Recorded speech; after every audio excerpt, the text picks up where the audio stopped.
So hello guys, welcome back to my YouTube channel. तो कैसे हैं आप सब लोग? आई होप आप लोग बहुत अच्छे होंगे। तो गाइस, आज हम बात करेंगे आईटीआर फाइल ना करने के नुकसान। तो सबसे पहले हम बात करते हैं कि अगर आपने आईटीआर फाइल नहीं की तो उस केस में आपको किसी भी प्रकार का लोन मिलने में दिक्कत आ सकती है। भविष्य में अगर आपको किसी भी चीज़ के लिए लोन चाहिए तो उस केस में आपको आईटीआर की रिक्वायरमेंट होती है। नंबर टू, अगर आपको इंडिया से बाहर जाना है किसी भी फॉरेन कंट्री, तो उस केस में अगर आपके पास आईटीआर नहीं है तो उस केस में आपको वीज़ा मिलने में दिक्कत आ सकती है। नंबर थ्री, अगर आपने किसी साल में टैक्स गवर्नमेंट को ज़्यादा पे कर दिया है और उस केस में आपका अगर रिफंड बनता है तो बिना आईटीआर फाइल करे आपको वो रिफंड आप क्लेम नहीं कर सकते हैं, तो उस केस में भी आपको ज़रूरी रहेगी आईटीआर फाइल करनी।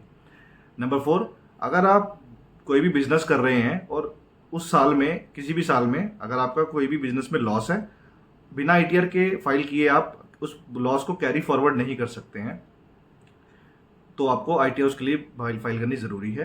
नंबर फाइव, अगर आपको कोई भी गवर्नमेंट का टेंडर चाहिए, फॉर एग्जांपल गवर्नमेंट में कई प्रकार की आप अगर फॉर एग्जांपल किसी भी प्रकार की आप सर्विस देते हैं या गुड्स सप्लाई करते हैं, तो उस केस में गवर्नमेंट से टेंडर मिलते हैं।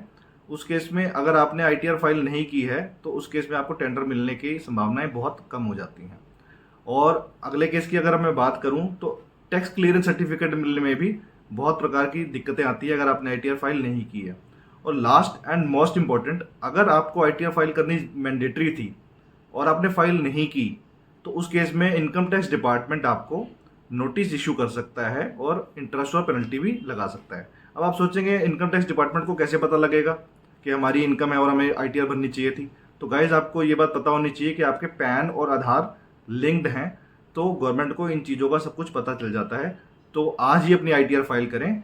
और अगर आपने मेरा अभी तक चैनल सब्सक्राइब नहीं किया है तो जल्दी से जल्दी सब्सक्राइब कर दीजिए। So thank you guys.